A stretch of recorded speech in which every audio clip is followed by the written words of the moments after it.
Bulldance, a poem by Pernost and Dahl. The old rusty pickup had seen better days as it rattled through the fairground parking lot, sputtering to a stop in competitor parking. He remembered Jill's pink little bunny on the seat, picking it up before he got out, securing it carefully in his shirt pocket over his heart.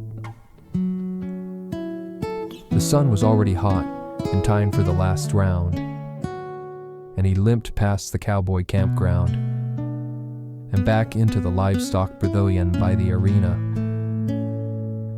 As he walked, spurs jangling on old worn boots, the musky smell of bull, manure, and hay was familiar, comforting, all he really knew. He paused a moment, letting go a night of worry, and he pulled out that familiar worn photo. He kissed her young face, looked down in prayer, then slid her picture back into his pocket. The top bull purse would be enough. He walked the long way around the stalls, avoiding the young'uns and their bravado, and no insults for the old man of the circuit.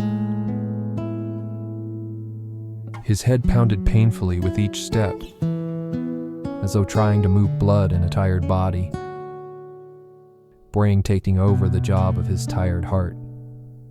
He waited with the other guys, the other finalists, the usual from the small-time rodeo circuit. They nodded at him, quiet too, in their own heads, as they prepared themselves for their rides.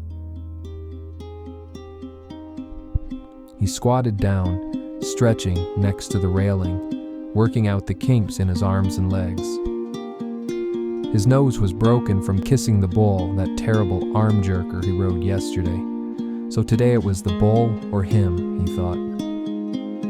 Lefty was fierce, muscled, stomping in the chute, a money bull for sure by the looks of him. He was up last as leader from yesterday, but he was the sure underdog for the prize, so he watched the ones before him, hopefully. Didn't want anyone hurt, just easy, boring rides. The bull man pointed him over to Lefty's chute. "Cowboy up," he muttered, steeling his nerves. The other guys had done well, too well. He needed a great ride and a good time. One boot up, and he was over the chute rail. Now just Lefty and him waiting, and him thinking. Thoughts of needed money, his daughter. He twisted his left hand in coarse bull rope. Second go, last one. The man tugged the strap, angering the bull to full snorting fury.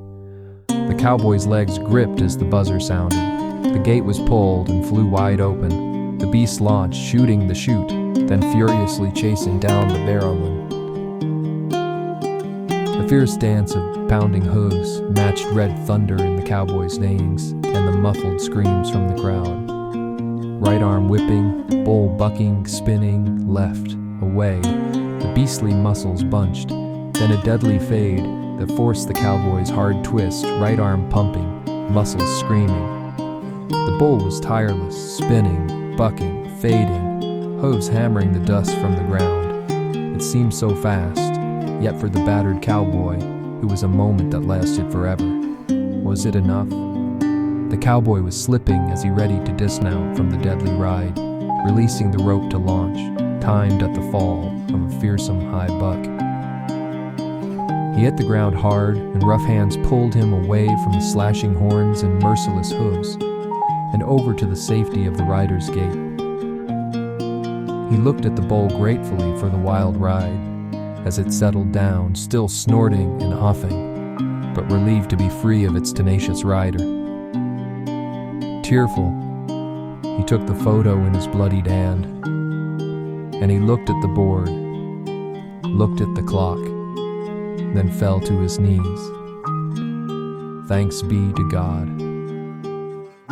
Thanks be to God.